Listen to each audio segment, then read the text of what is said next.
There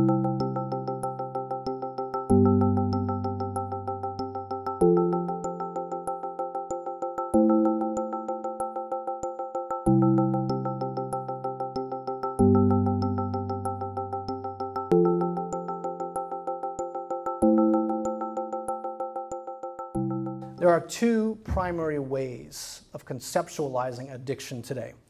And I'm going to make the bold statement that everybody in the Lakes region, maybe everybody in Hampshire, conceptualizes addiction from one of these two ways or from a combination of the two. So they either see addiction as disease or they see addiction as decision. Okay? And so I want to make the argument today that both perspectives are true, and that we walk ourselves down a dangerous road when we say addiction is exclusively a disease or addiction is exclusively a decision. And this is generally what happens in conversations about addiction. We polarize, like we polarize in so many other things. Okay? And so what I want to do for a moment is I want to explain each perspective and then offer what I believe to be the balanced perspective to addiction, which leads to hope. Okay, you ready? Addiction as disease. The addiction as disease perspective is a perspective that gets the most publicity today. Okay, and if we could boil it down to one phrase, the addiction as disease perspective would say that something has gone wrong with nature, and that's why I do wrong. Does that make sense? So I do wrong because I have a disease, okay?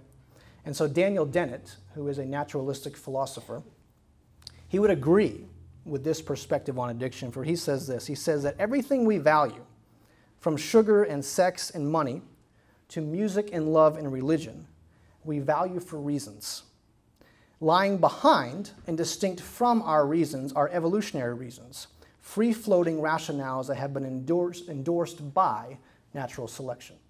So Daniel Dennett would say that if something is wrong with mankind, if we have addictions, if we have disorders, if we have an abnormal sexual appetite, we are that way because of our biological heritage, and so the solution to our problem is therefore found in altering our biological makeup through other biochemicals found in the earth, such as medicine. Okay? Now, I have yet to meet a person, even a religious person, who denies that addiction has biological components. Okay? Most people have no problem understanding that the addicted mind looks biologically different in some ways than the non-addicted mind. Most people also have no problem accepting the fact that medicines serve a useful purpose in our lives.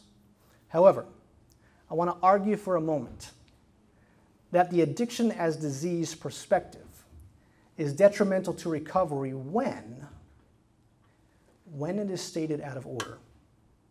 So let me explain. Don't stone me yet. Something has gone wrong with nature, and that's why we do wrong. That's the addiction as disease sort of in one sentence. And so if we believe that this statement describes the whole of reality, that it is total truth and that there is nothing else to add to it. It's totally, there's no other perspective but that one. Then it quickly becomes a modern day equivalent of saying, the devil made me do it. Okay? And the addict doesn't even believe that. Barbara Brown Taylor says that if this perspective is totally true, it leaves the addict in a very hopeless situation, for it says he is forever at the mercy of his maladies. Now, let's consider for a moment the alternative perspective, recognizing its flaws as well, and then look for the balanced perspective. The alternative perspective is addiction as decision. And so the addiction as decision perspective is much simpler in that it says addiction is the result of you deciding to place a needle in your arm or to ingest a substance into your body over a series of time. And this perspective is championed by people who place a high value on personal responsibility.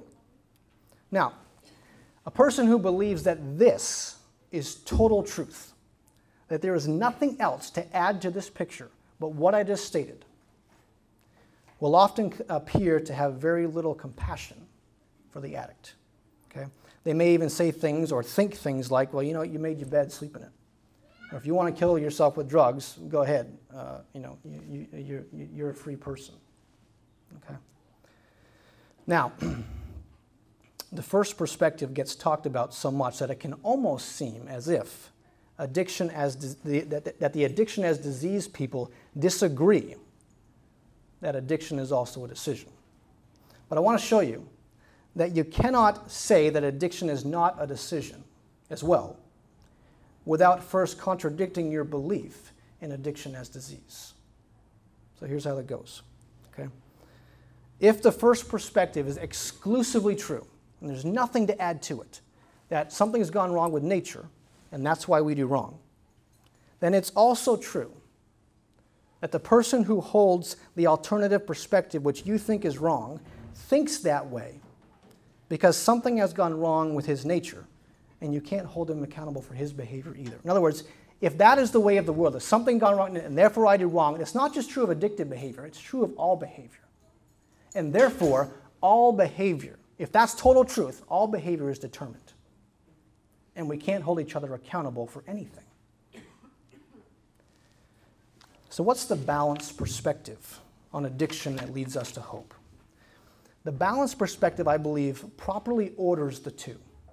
Okay? And so the phrase I gave to addiction as disease says, something's gone wrong with nature, that's why I do wrong. But if we are to have hope for recovery, I believe the order must be switched. Instead, I think it must read, we've done wrong, and as a result, something's gone wrong with nature. I'm going to talk a little bit more about why I think that's the balanced perspective.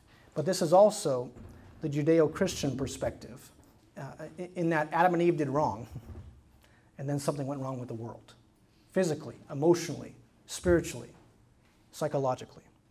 Okay? Now, I want to make that real practical. So I lived in New Jersey for 10 years.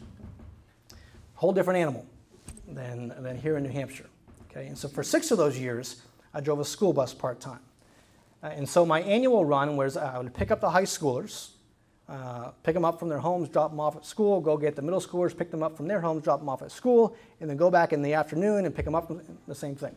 And so if you've ever been around either of those two groups of people, you know that you would much prefer to drive around the high schoolers than the middle schoolers.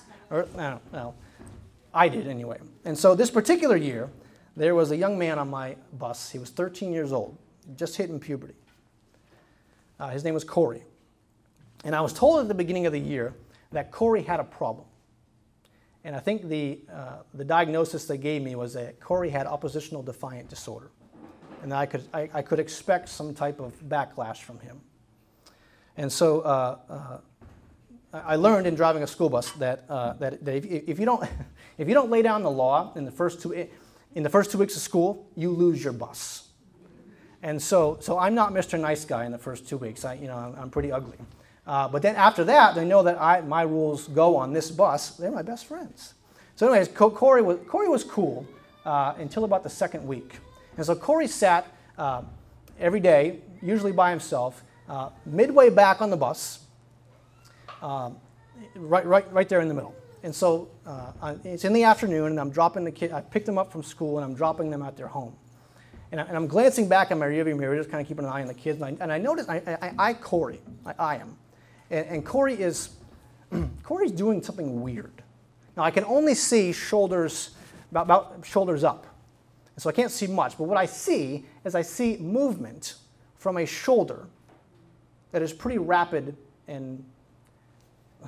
What's he doing? Playing a really quick video game? I don't know. So pull up the next stop. I also noticed that while Corey is doing this movement, he is glancing back over his seat across the aisle at 2 young females. And so I stop the bus, and those 2 young females stop. And so they stand up. And I'm looking at this in the rearview mirror, and what I see is I see them look at him, and the look in their eyes, I remember, was a look of disgust. And I said, boy, I hope that's not what I think it is. And so they got off the bus, and the next morning I picked them up, and I dropped them off at school, and I asked those 2 ladies if they'd stay on the bus for a moment, I wanted to ask them something. And so I asked him, I said, when you guys got off the bus yesterday, you looked at Corey, he looked at you. What was he doing? And they confirmed. Corey was masturbating under his pants while looking at them. All right, so what do you do with that? Well, my decision was I was going to assign Corey a seat right behind me where I could keep an eye on him because that wasn't going to happen on my bus. And Corey was cool with that for about 2 weeks. In the second week, I pull up to the middle school, right? Corey gets on the bus and he goes straight back to his old seat. And so I see him and I'm sitting in my seat and I say, Corey, your seat's up here, come on up. He completely ignores me. I said, Corey, you've been assigned a seat up here, buddy, come on up. Doesn't even look at me. So I'm like, great. So I get up and I walk back to the middle section of the bus. I'm standing over his, in the hallway over his seat. And I said, Corey, you have an assigned seat up at the front. You're going to sit in that seat or you're not going to ride the bus today. He doesn't even engage me. He doesn't even look at me. And I'm like, oh. So I said, Corey, you're gonna get up, you're gonna sit in your seat, or you're getting off my bus. Do you understand? He said, sir, yes, sir. And he didn't say that, but he was pretty startled. And so he gets off the bus, and I see him, and I sit back in my seat, and he's pacing. All the buses are lined up on this sidewalk, probably 40 of them. And Corey is pacing up and down this sidewalk. He's clearly upset. And so one of the teachers notices something's wrong with Corey, and so she comes on my bus and stands on the steps and says, what's wrong with Corey? And I said, well, ma'am, Corey was caught masturbating on my bus 2 weeks ago, and he has an assigned seat, and he has refused to sit in it. And here's what she said to me. She said, you know Corey has a problem, right? All right. So I paused, because I thought to myself, all right, what is that? Looking back, I believe that was addiction as disease and addiction as decision in the wrong order. And so what I told her, and I think I was nice. I think I was nice. And so here's what I said. I said, ma'am, I know Corey has a problem. He's either going to learn to control his problem on my bus, or I will control it for him until he can. Corey got on the bus, sat in his seat the rest of the year, without incident. What does that say about how we conceptualize addiction? If we do not hold addiction as disease and addiction as decision in proper balance, then we either do not have compassion on the intense struggle that a boy like Corey faces, or we allow Corey to engage in addictive behavior without consequence, and the behavior only gets worse. When Corey is 35 years old, he does not look back at his parents and say, Mom and Dad, thank you for understanding me and not holding me accountable to the same standards of everybody else. He does not say that.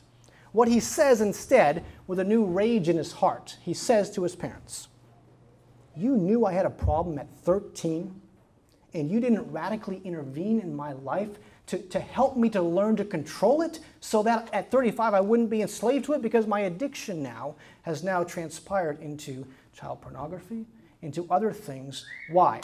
Because Corey has a problem. Corey has a problem. And that's why he does wrong. Instead, Corey has done wrong, and the more he does it, the more definite it is he's going to have a long-term problem. And so we must hold, I believe, the addiction as decision and addiction as disease perspective in proper balance, or we work against ourselves in a quest for a solution. And people like Corey never find hope.